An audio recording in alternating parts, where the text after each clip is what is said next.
Hey guys, what's up? It's Brittany back with another video series, and in this series we're going to talk about numbers you should know in your fitness business.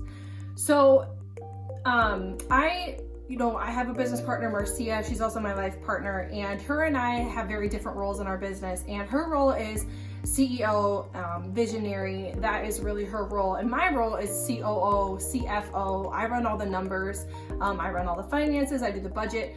So knowing my numbers is super important to me. I have a board in the office upstairs that tells me what my goal or my quota is for the month for memberships, where we're at, how many we've sold, how many appointments we have booked for the week, what our close rate was the prior week. So I know a lot of my numbers in my business, and tracking your KPIs and your numbers, such as the ones we're going to go over here in this video series, are super important for you to be able to operate your business efficiently and effectively, and to ultimately grow and scale your business as well. So the first number that we're going to talk about today is profit margin. So profit margin is essentially how much money you have left over at the end of every month. Or at the end of the year, okay? So profit margin, and if you've read the book Profit First, it talks all about taking your profit out of your revenue first, and then dumping the rest into buckets for operating expenses, owner's pay, taxes, and all those different buckets. So if you've read that book, there's actually a new book out by John Briggs at Insight Tax, who wrote the book Profit First for micro gym owners, which is really great. It's a really great book you should pick up, because it's going to dive into the Profit First method specifically for micro gyms. So again, profit margin is the amount of money that you have left over at the end of every month after all expenses, payroll, everything, all of your overhead is actually paid. So for example, if your gym is making $30,000 a month in revenue, and when I talk revenue, I'm talking gross sales, membership, retail, supplements, any way that your business is generating revenue, that should be accounted for in your monthly revenue. So this isn't just recurring revenue, this is all revenue in general, right? Okay, let's say that your expenses for the month are $24,000 total. Okay. Right?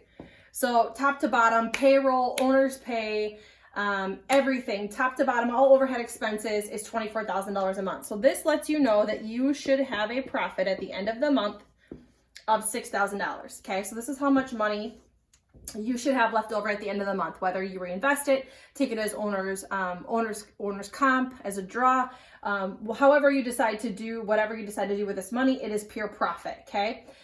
How you figure out your profit margin is you essentially take this number divided by, we'll do it this way, divided by the amount of revenue that you made in the month, and you're going to get your profit margin. So this would be a 20% profit margin at the end of the month. Now, I would say that from what I've heard from our accountants at Accounting Pros, working with a lot of different professionals in this industry, we have heard that between 25 and 30% profit margin is a good profit margin for a fitness business. Now, there's a lot of reasons why you might have a lower profit margin at the end of every month.